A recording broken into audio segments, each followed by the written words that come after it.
What's the good word, y'all? It's your boy DKB here, and we have sources indicating that this deal is effectively done. And based on what we heard from some of the GMs and the head coaches in the press conferences yesterday, I think the trade package is pretty firmly in place. And what we're looking at now is just an argument over some last-minute final details, which is why, in Joe Douglas's and Robert Saleh's words, maybe there's not a whole lot of sense of urgency to this situation to get it done.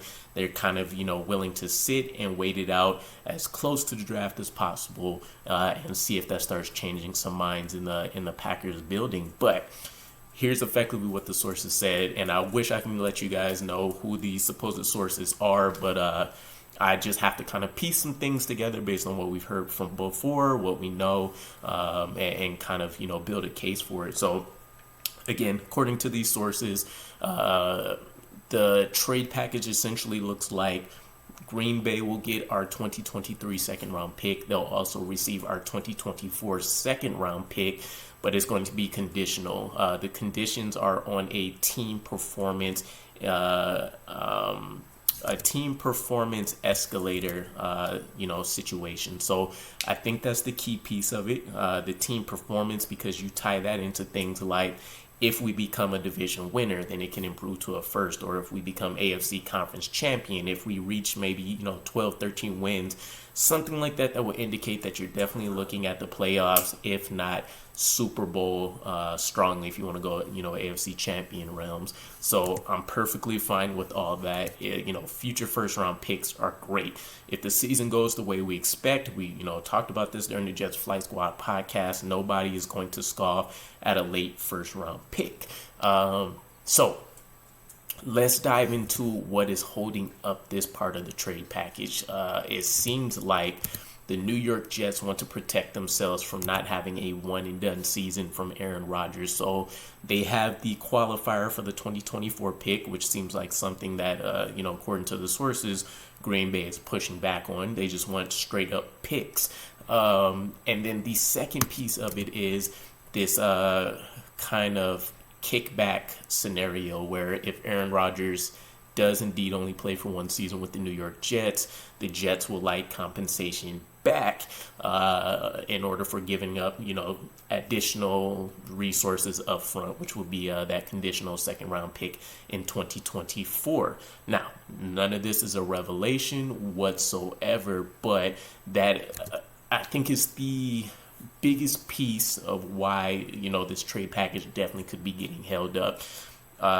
From what we heard from the general manager, Brian Gutekunst, himself mentioned a first-round pick isn't necessary to get this deal done. He just wants fair value.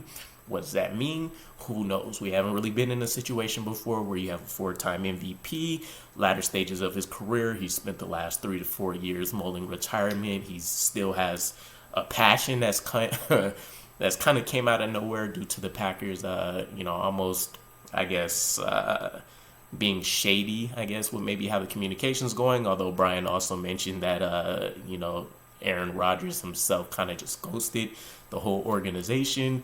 But, that's all hearsay. It is what it is. I'm not here to be a Packers insider, but all of that to say, if we know that a first rounder isn't going to be required to get this deal done, then the 2 second-round picks make a whole lot more sense.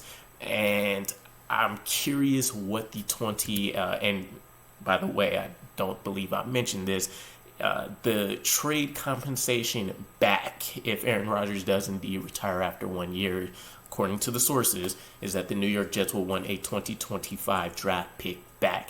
Now, maybe that's a first-round pick, and that's not something, the Green Bay Packers think is worthy, especially considering only getting 2 second-rounders. But we are talking about a draft pick or potentially picks, who knows. But we are talking about a draft pick 2 years in the future. Obviously, you want to ideally build around Jordan Love with that if he indeed does work out after this one season. And we did talk about why Jordan Love's contract in his 5th-year option is also critical to these negotiations. So check that one out. It'll probably be up there somewhere. But it's interesting. I think this is the closest that I felt to this being realistic, because we also get from our side Joe Douglas, Robert Saleh. They're mentioning there's no rush, and there was almost that air of like extreme confidence about the kind of, the situation and where they're at. Joe Douglas used a lot of the same sentiments and wording that he used about Quentin Williams and how close we may be to getting a contract done with him.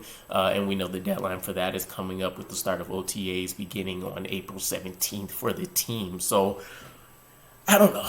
Let me know where, you guys fall in this whole situation. If this trade package is indeed true, I'm all for it. The 2 second rounders with the 2024 pick being a potential first, I'm perfectly fine with. I think having that kickback trade compensation, if we do get a one and done, year from Aaron Rodgers, I think that is a very, very smart way to go about this. But something comes to mind as well, so I don't know if anybody can confirm this. I couldn't find it.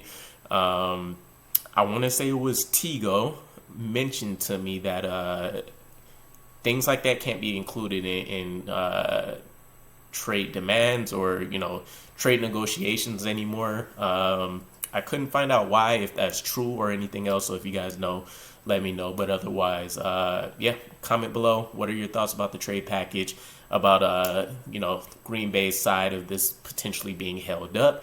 And I'll catch you guys again. Peace.